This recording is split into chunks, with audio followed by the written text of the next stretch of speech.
दृष्टि में भेद नहीं करते गुरु, आपकी दृष्टि कहाँ है? आप अपनी दृष्टि में भेद देख रहे हैं, गुरु की दृष्टि में कभी दृष्टि मिलाई? आप देखो, कभी गुरु की दृष्टि में दृष्टि मिलाई? नहीं मिलाई ना। तो इसीलिए तुम्हें भेद दिखाई दे रहा है, क्योंकि तुम्हारी दृष्टि में भेद है। हमारी दृष्टि में तो हमारे आत्मा हो तुम सब। ये बाहरी एक मर्यादा है। जैसे है ना, बहन, बेटी, माँ, पत्नी, चारों स्त्री शरीर है ना। कोई भेद नहीं आत्म तत्व में, पर व्यवहार में भेद है ना। बेटी और बहन के प्रति जो हमारा भाव है, जो हमारा माँ के प्रति भाव है, वो हमारा स्त्री शरीर में ही पत्नी है, पर वो नहीं, उससे अलग भाव होगा। जो स्त्री के प्रति भाव है, वो बहन, बेटी, माँ में नहीं कर सकते। नहीं तो अपराध, दोष दृष्टि, समझ रहे हैं ना? चारों स्त्री स्वरूप ही हैं, पर दर्शन में एक ही परब्रह्म परमात्मा है, पर भाव में बड़ा भेद हो जाएगा, व्यवहार में बड़ा भेद हो जाएगा। ऐसे ही जैसे संत जन है, अब बचपन से अभ्यास कराया गया है कि तुम्हारी दृष्टि कभी माताओं बहनों की तरफ एकाग्रता पूर्वक चली गई, तो तुम्हारी दृष्टि दोषमयी हो सकती है जब तक भगवत प्राप्ति ना हो जाए। तो जो अभ्यास किया जाता है वही सिद्ध हो जाता है। अब हम आपसे बात करेंगे, अचानक दृष्टि चली गई तो चली गई, नहीं तो ये इन नेत्रों का अभ्यास है। जैसे अभ्यास किया जाता है ना, अभ्यास है इन नेत्रों का। शास्त्र में और स्वभाव में देखा गया, हमारा मन बड़ा चंचल है जब तक भगवत प्राप्ति नहीं कर सकता।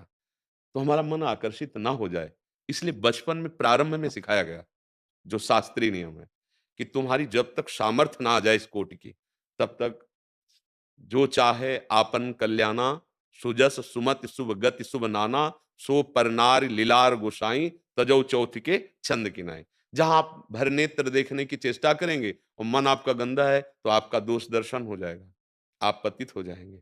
अब वही अभ्यास से जब सिद्ध होता है, परिपक्व हो जाता है, तो उसका स्वभाव बन जाता है, उसकी दृष्टि में भेद नहीं होता। मन स्थिति बहुत चंचल है, जब तक वो जैसे भुना हुआ चना है, अब उसमें कोई अंकुरण नहीं होगा, ऐसे भगवत साक्षात्कार हो गया है। अब कोई त्रिभुवन का ऐश्वर्य, भोग, ममता, राग उसे भ्रष्ट नहीं कर सकता, नहीं तो भ्रष्ट हो जाएगा। मर्यादा से चले, जैसे शास्त्र मर्यादा है, तो उसमें भेद का जो भाव किया गया, वो दोष दृष्टि वाला नहीं है, वो पवित्र दृष्टि वाला है। जो मर्यादा बनाई गई है, वो मर्यादा है। ब्रह्मबोध हृदय का विषय है, ना कि बाहरी व्यवहार का विषय है। आप समझ रहे हैं ना? बाहरी व्यवहार में पिता को पिता माना जाता है, माता को माता माना जाता है, बहन को बहन माना जाता है, पुत्री को पुत्री माना जाता है और सब में ब्रह्म देखा जाता है। भाव सब में किया जाता है। तो उसको ये समझना पड़ेगा कि व्यवहारिक भेद ये सत्य भेद नहीं है, पर व्यवहारिक भेद अत्यंत आवश्यक है। अभेद दर्शन होता है। सब में हमारा प्रभु विराजमान है, इसमें कोई संशय नहीं। पर व्यवहार में भेद हो जाएगा। अगर आपके शरीर की सेवा करानी है तो हमें किसी स्त्री साधक को लाना पड़ेगा ना। मान लो आप बीमार, कोई स्त्री साधक बीमार है, अब हम व्यवहार में भेद रखेंगे, अब उनके पास साधक नहीं भेजेंगे सेवा में, उनके पास शरीरधारी जो स्त्री शरीर है, आप जाइए और सेवा में लगिए। अब इन बातों को बड़ी सूक्ष्मता से समझना चाहिए कि ये कोई माइक भेद नहीं है, ये व्यवहारिक भेद है और इसको बनाए रखना ही सच्चा ज्ञान है। सच्चा ज्ञान व्यवहारिक भेद बनाए रखना है, वो भेद मिटाना नहीं है। समदर्शन कहा गया, समवर्तन नहीं कहा गया। समवर्तन हो ही नहीं सकता, समवर्ताव हो ही नहीं सकता। कैसे हो सकता है? एक ही ब्रह्म पत्नी में, बहन में, बेटी में, माँ में है। ये दर्शन करो, व्यवहार में भेद। व्यवहारिक जैसा नहीं कि पत्नी जैसा हम व्यवहार करें, फिर घोर पापी माने जाओगे और नरक की प्राप्ति होगी। ऐसे ही ये व्यवहार की व्यवस्था है। हमसे बड़ा है, हम झुक के चरण छूते हैं। वही ब्रह्म है। अब ऐसा थोड़ी कि वो ब्रह्म क्या नमस्कार नहीं, हमसे छोटा है, हम दुलार करते हैं। हमारे बराबर का है, मित्रता का भाव से देखते हैं। लेकिन है वही, उस तत्व में कोई अंतर नहीं है। ऐसे इसको इस भाव से देखा जाए, उसको उस भाव से न देखा जाए कि कोई माइक दृष्टि का है, नहीं। ये हमारी उपासना, हमारे भगवत मार्ग का सिद्धांत है और जो इससे चूका, सो गया। रेखा खींची गई है, जो ज्यादा मनमानी करने लगता है, वो भ्रष्ट ही हो जाता है, भगवान की दुरंत माया है। बिल्कुल जो लकीर खींची गई उसी के अनुसार चलो। तस्मात् शास्त्रम प्रमाणन्ते कार्याकार्यो व्यवस्थितो। मनमानी आचरण नहीं, फिर तो वो मूर्खता होगी।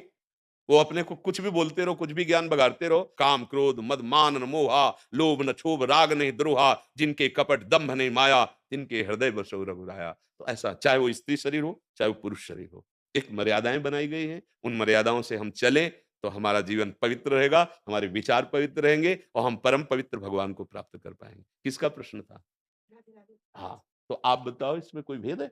नहीं महाराज जी, सिर्फ ये कि जैसे आपको अपने पिता का आलिंगन करने का मन होता है, तो एक लड़की को भी अपने गुरु को आलिंगन करने का मन हो सकता है। क्या ये समाज बर्दाश्त करेगी?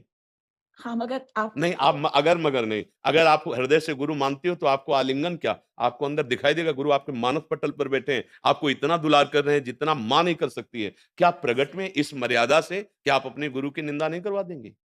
आप विचार करके देखिए, अगर आप सभा में, तो ये हमको अपनी श्रद्धा नहीं, विचार करना है, हमको अपनी श्रद्धा नहीं, हमको इनकी श्रद्धा पर ध्यान देना है। हमारी स्थिति पे कोई फर्क नहीं पड़ेगा, लेकिन इनकी श्रद्धा न जाने कितने पवित्रता की कृपा हुई इनके अंदर श्रद्धा आई है, और वो श्रद्धा 1 मिनट में नष्ट हो जाएगी, 1 मिनट में। तो हमारी श्रद्धा पे तो कोई फर्क नहीं पड़ा, क्योंकि हमारे बेटे और हमारी बेटी बराबर भाव है। तो अपनी बच्ची मान लो स्कूल से आई हो, बहुत दिनों के बाद, हॉस्टल क्या कहते हैं उसे, जहाँ वो पढ़ती है, आई तो पिता गले लगाता है ना। लेकिन ये पिता का स्वरूप वैरागी है, ये पिता का स्वरूप विरक्त है, ये पिता का स्वरूप आदर्श है, ये पिता का स्वरूप श्रद्धा प्रकट करके भगवत प्राप्ति कराने वाला है। तो हमको तस्मात् शास्त्रम प्रमाणन्ते, हृदय से आपको अपना मानते हैं, पर बाहर से नहीं। बाहर से हमें इनकी श्रद्धा पर ध्यान देना। अगर ऐसा आचरण हो जाए तो ये क्या कहेंगे? समाज की दृष्टि और श्रद्धा की दृष्टि वो नष्ट हो जाएगी। वो करने के लिए हम नहीं बैठे। हम बैठे इनकी श्रद्धा को पुष्ट करके वही आचरण करेंगे, वही बात करेंगे जिनको इनको विश्वास हो जाए कि भगवान के मार्ग का उपदेश देने वाला स्वयं आचरण से पवित्र है और ये भगवत मार्ग में आगे बढ़ जाएं। ये देखो, आचार्य कोटि की जो एक शैली है उसके अनुसार चलना होता है। अगर आप वास्तविक शिष्य हैं कोई भी, तो आप देखिए क्या गुरु को आपको नहीं दिखाई देता कि गुरु मुझे ऐसे लिए हुए हैं? हर समय दिखाई देगा कि गुरु का प्यार कितना है। क्या हृदय से लगाना बाहरी यही प्यार माना जाएगा क्या? नहीं, ऐसा भाव नहीं करते हैं। देखो, ये शरीर पुरुष शरीर है, पर अपने गुरुदेव भगवान की रुचि वो कभी चरण स्पर्श नहीं कराते, कभी नहीं करते। माथा उनके चरणों के नजदीक रखकर साष्टांग लेट जाते, कभी ऐसे नहीं बढ़ाते, बस इतने की जरूरत है। नहीं, नहीं। जेहि विधि प्रभु प्रसन्न मन होई, करुणा सागर की। मेरे स्वामी को जिससे प्रसन्नता हो वो मेरा विषय है, वो नहीं छुआते हैं, मैं क्यों छूऊं?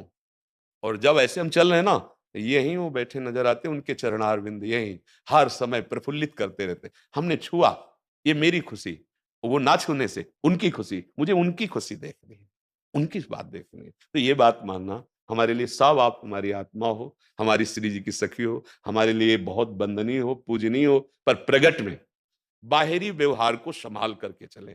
जहां बाहरी व्यवहार से चूक हुई तो फिर परमार्थ का पथिक निंदनीय हो जाता है, निंदनीय।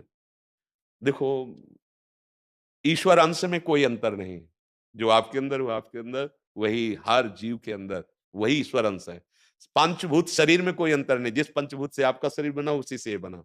व्यवहार में भेद है, और व्यवहार का भेद जो रखता है वही ज्ञानी है। व्यवहार में समानता नहीं हो सकती, पक्का समझ लो। देखो, भगवान ने आदेश किया दर्शन का, विद्या विनय संपन्ने ब्राह्मणे गविहस्तनी सुनीच सुपाके चा पंडिता समदर्शिना।